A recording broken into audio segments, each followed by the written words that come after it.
Aloha, boys and girls. It's the Big O once again from Outside the Box with Mike and Leon with another brews with the Big O beer review here. And I know yesterday was Cinco de Mayo. Hopefully, everyone had a good time. Had some margaritas, had some Mexican beers, had some tacos.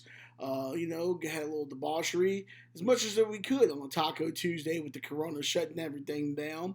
And boys and girls, in case you didn't know, Cinco de Mayo does not celebrate Mexico's independence. It's not their Independence Day. Celebrates the victory over the French when, hey, who hasn't beaten the French at the Battle of Puebla? Hey, our friends down south got that going for them. But I was a little preoccupied yesterday, so didn't have a chance to do a Cinco de Mayo beer review. So I think for this beer review, we'll do another double shot action, and we'll add a little Cinco de Mayo flavor onto this one as well. So first beer out of the gate here, I'm sure everyone's had this 8 million times. A little Dos Equis, a little Especial, a little lager there. Hey, simple lager beer here, coming in at 4.2%. It's a lager that drinks like a Pilsner, is what they say in the description. Everyone's had this a million times at their local Mexican restaurant, knocking down some tacos and different things. But hey, let's give her a go. Got my handy dandy NC State bottle opener / coaster here to do the job, even though I could just open this without it. But, in fact, this beer is actually just better open that way. Or not. Let's try that again. There we go. All right. So let's give her a go here.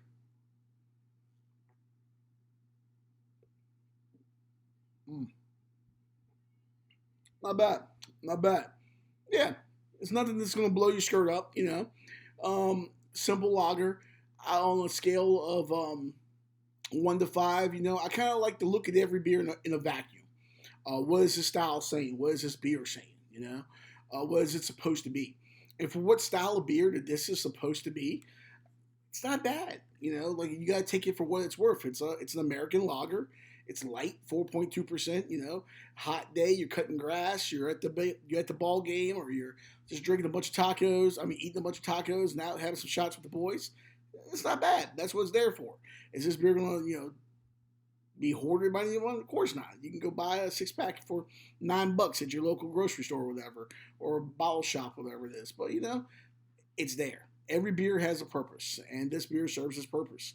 And it's a utilitarian beer. It's every day. It's kind of like a Hyundai Sonata. It'll get you from A to B. There's nothing sexy. There's nothing special about it, but it's there and it's reliable. And hey, we've all been there. If you got $15 and you want a 6-pack, well, that's sitting there for $9.99. So it's not bad. So that's my review on the Dos Equis there. Hey, cheers.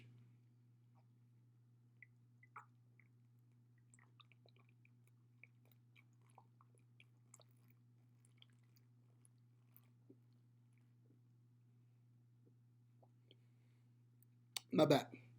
All right. Yeah, I ain't the fastest chugger in the world. I'm more of a volume guy than a chugger. All right, let's get down to the meat and potatoes this week. Switching up this week, going back to Charlottesville, Virginia, where Mike and I used to do radio, where Mike and I actually first met. Mike, but secondly, of course, from Outside the Box, my co-host, also does the Mike Delivers podcast here on the Pros Club. This is a fairly new brewery in Charlottesville. It's Reason Beer, and this is the Unreasonable. It's a New England IPA. And cool story about this, they actually just canned this for the first time this year. They kind of come out with this beer around April Fool's Day every year. Fairly new brewery. I forget how many years they've been in existence, but not too long, fairly recent, been into existence. And this is the first time they've actually canned this.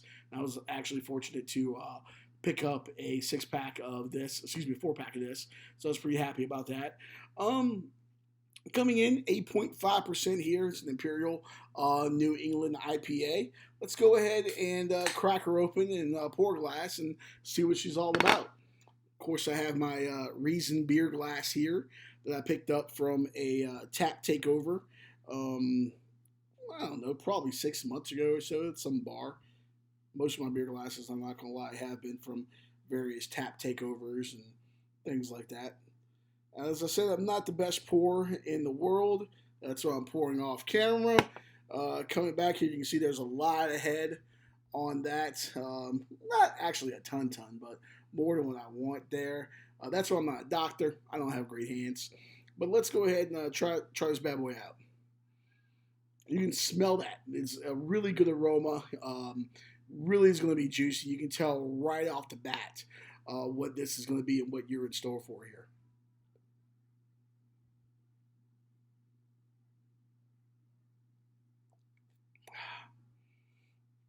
That's good. You really, uh, it's smooth up front. It's very drinkable. This beer comes in at 8.5%, but like a lot of the beers that we've had on here, doesn't pack the punch that you might think an 8.5% beer would have to it.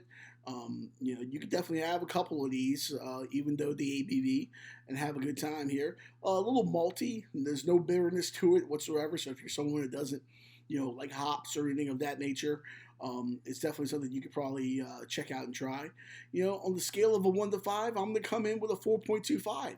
This is a really great representation of the New England IPA style.